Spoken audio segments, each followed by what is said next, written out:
आज आपण आषाढी एकादशी विशेष मस्त असे कुरकुरीत, खुसखुशीत आणि सोबतच झणझणीत अशी शेंगदाण्याची आणि खोबऱ्याची आमटी कशी बनवायची ही रेसिपी बघतोय।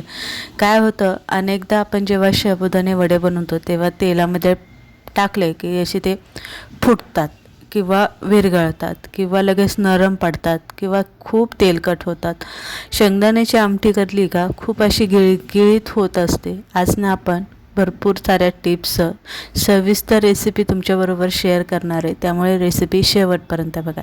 चला पटकन कोणताच वेळ न घालवता रेसिपीला सुरुवात करूया। आता इथे आपण जेव्हा साबुदाण्याचे वडे करणार असतो तेव्हा साबुदाणे हे रात्रीच भिजत घालायचे असतात आणि साबुदाणे बुडतील एवढंच पाणी यामध्ये घालायचं असतं। या पद्धतीने साबुदाणे मऊ भिजले पाहिजे। आता साबुदाणे आपण इथे भिजून घेतलेले, त्यानंतर बटाटे उकडून थोडा 10-15 मिनटं फ्रीजमध्ये ठेवायचे, म्हणजे बटाट्याला असा कडकपणा येतो, म्हणजे वडे असे गिचके होत नाही।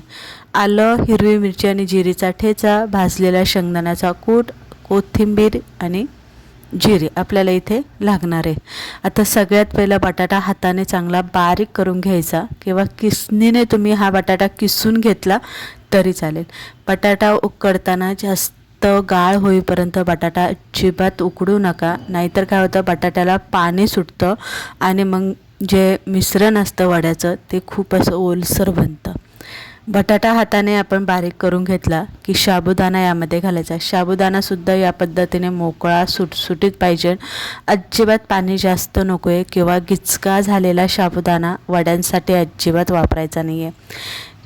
ठेचा घालून घ्यायचा हिरव्या मिरचीचा, शेंगदाण्याचा भाजलेल्या शेंगदाण्याचा कूट यामध्ये घालायचा आहे, चवीप्रमाणे मीठ घालायचं आहे, 1 चमचा साखर आणि लिंबू पिळून घालायचा आहे। साखर का घालायचे तर साखरेमुळे वड्यांना कलर जो असतो ना ब्राऊन कलर तो येतो आणि वडे कुरकुरीत होतात, तेलकट अजिबात होत नाही आहे। सगळे मिश्रण एकजीव मळून घ्यायचं आणि नंतरनं वडे थापून घ्यायचे।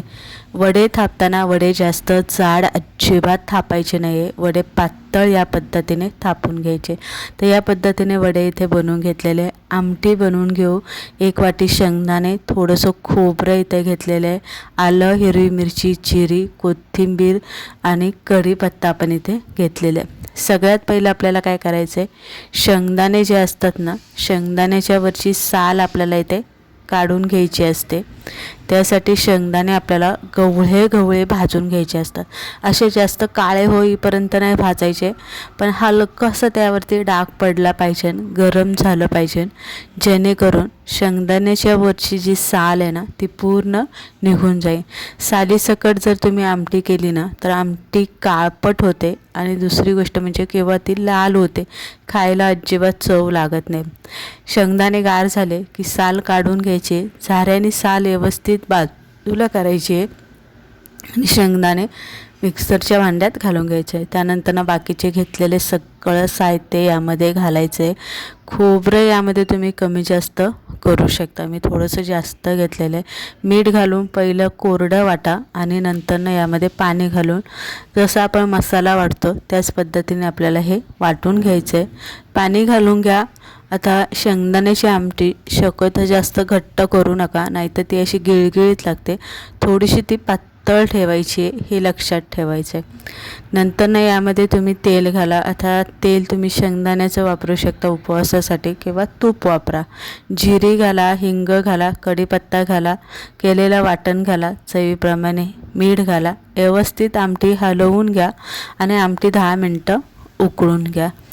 उकळी आली आमटीला की गॅस थोडासा बारीक करा आणि उकळते ठेवा, म्हणजे शेंगदाणे खोबरं चांगलं शिजतं।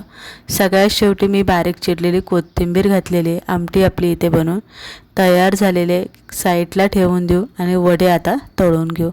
तेल इथे गरम करायला ठेवलेले। तोंडी लावण्यासाठी मी हिरव्या मिरच्या थोड्याशा इथे तळून घेते, तुम्हाला आवडत असेल तर तुम्ही इथे घेऊ शकता।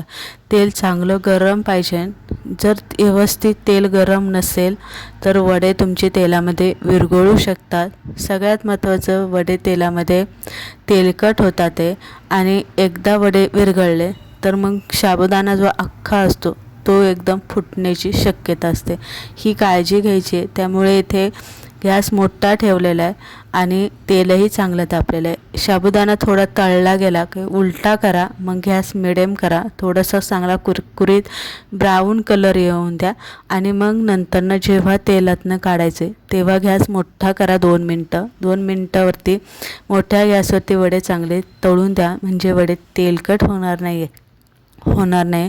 या पद्धतीचा कलर आला की वडे काढून घ्या. बघू शकता छान कुरकुरीत ब्राउनी कलर आणि अजिबात वडा फुटलेला नाही आहे आणि मस्त असा टम फुगलेला सुद्धा आहे. तर या पद्धतीने उपवासासाठी छान कुरकुरीत असा साबुदाणा वडा, झणझणीत अशी आपली इथे खोबरं शेंगदाण्याची आमटी, बरोबरच इथे मी पिठी साखर घालून दही फेटून घेतलेले वड्यांबरोबर खातात. तळलेली मिरची असा बेत असेल तर अगदी रोज म्हटलं तरी घरातले सगळेच उपवास करतील. उपवासाच्या दिवशी बनवा, एकदा खाल्लं दिवसभर पोट भरून राहील.